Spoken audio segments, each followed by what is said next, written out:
Alex here with an event video on This Is Reno versus the City of Reno, a case involving a local newspaper's suing of the city and Reno Police Department over public records again.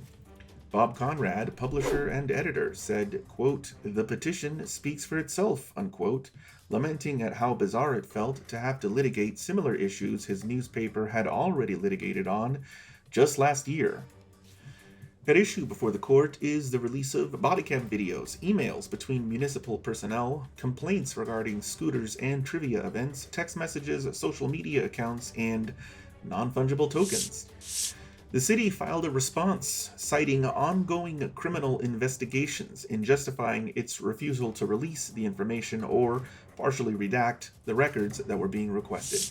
District Court Judge Kathleen Sigurdsson has granted our request to provide electronic coverage of the evidentiary hearing, which we have already recorded and will publish shortly. This Is Reno is represented by Luke Busby. The City of Reno is represented by Deputy City Attorney Ryan McElhenney.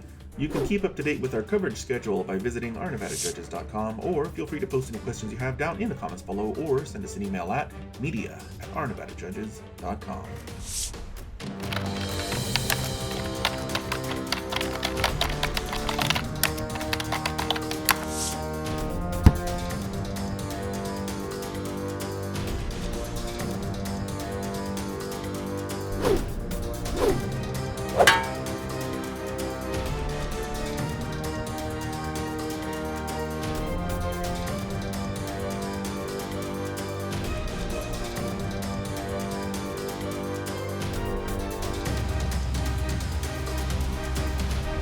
Home, a tester 2 or 3 times a day.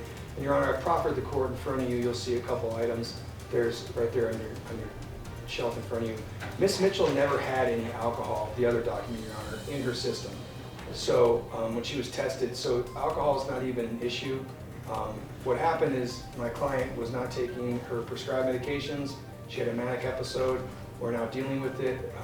We're going to be, handling it through different means, and I also provided you with an assessment. I'm not going to go into detail on it for reasons pretty apparent in the courtroom right now, but as you can see, Your Honor, she had an issue. We're dealing with it, and again, we're not trying to skate or fleece you with some nonsense. She's going to continue testing, and I'll just say this, Your Honor, since she's been out of custody, she's had not one issue with testing, not one missed test, not one positive test, and she currently works in my law office every day, where she's going to be working until we're able to apply for a license again to the bar. All right. What's the state's response? Thank you, Your Honor. I spoke briefly with Mr. Gillard about this beforehand, and about December 24 and the video EDP testing. Again, the state's position was that the court had found the least restrictive means to include alcohol testing a couple times a day. I think it sounds like there's a plan in place for that. As far as how it happens, we do that for the court's discretion. But it sounds like they have made a plan for that. The only other thing we discussed this briefly in our motion. I discussed it with Mr. Gilbert. For some reason, in my system, I showed that as part of the Sparks court, there was also the scram, and they've indicated that's not a condition on this case, but I just don't want to make sure that we also don't set Ms. Mitchell up for failure as far as